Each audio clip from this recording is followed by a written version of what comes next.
हमारे YouTube channel को subscribe करने के लिए सब्सक्राइब बटन दबाइए। 1 2 3 4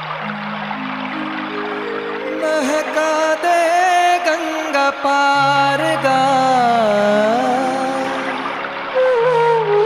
भैया डोंग महका दे गंगा पार गा भैया डोंग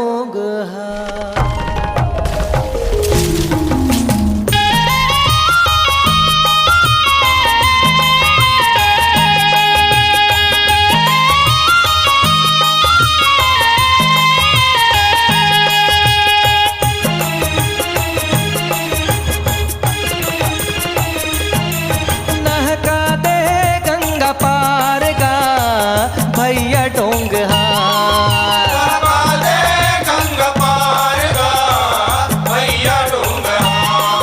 नहका दे गंगा पार गा भैया डोंग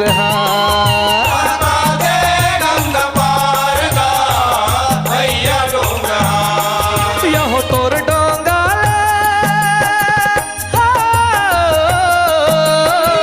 तोर डोंगा नहके बरहे सुन ले मोर गुहार गा सुन ले मोर गुहार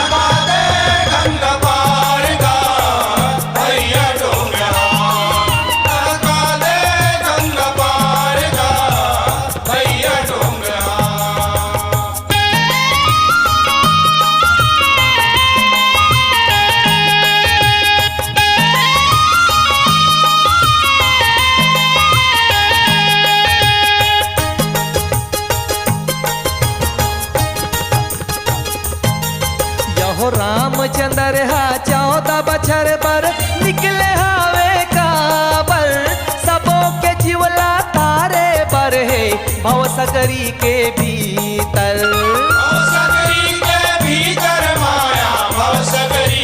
यहो सरस्वती हा मथुरा के ऊपर बैठे हृदय मयोकर के कैला मथुरा लिगरी लगाए भरत लराजे देवर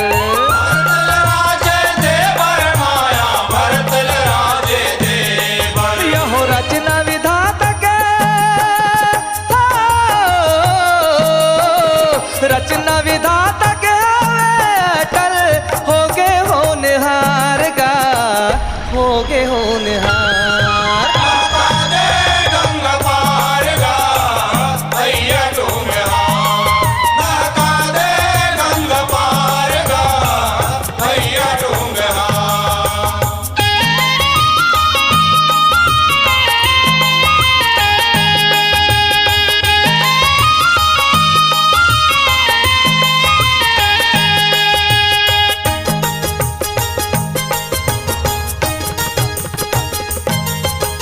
दूसर बर है रामचंद्र बर 14 बछर बनवास गा दशरथ सुने है इही गोठला टूट के तुरते सुआस गा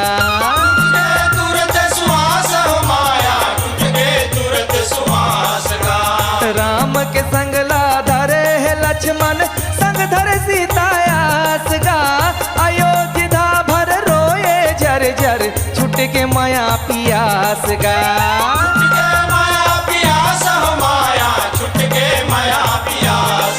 यहो देखत हावे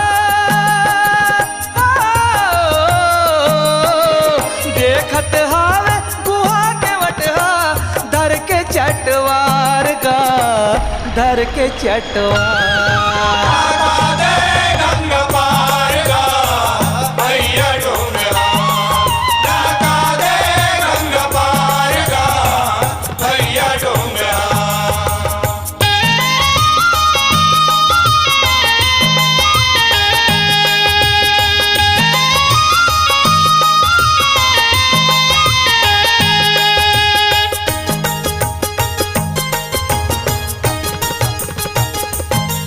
यहो सबके जीवला तारत जाए रामचंद्र रघुराई धन है राम के दर्शन पाके तर के रुख यौराई।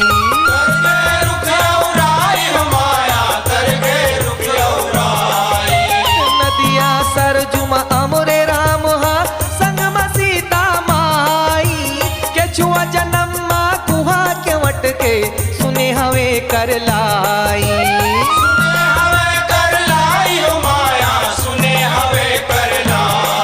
यहोला कठवा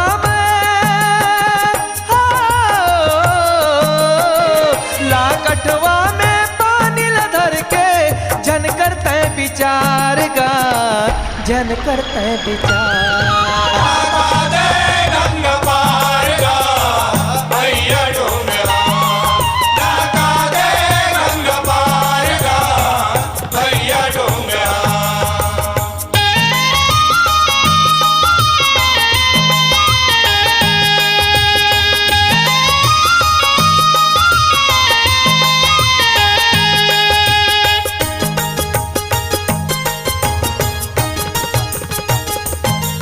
यहो डोंगा भीतर ले सुन के गुने मन मसंक समाए।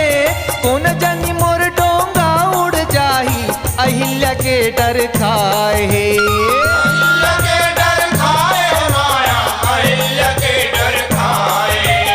ऐसे सोच के पौरी लधोए पिए सब लपियाए।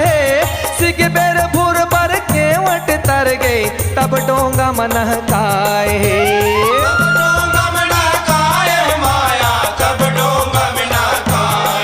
यह बालक राधे हो,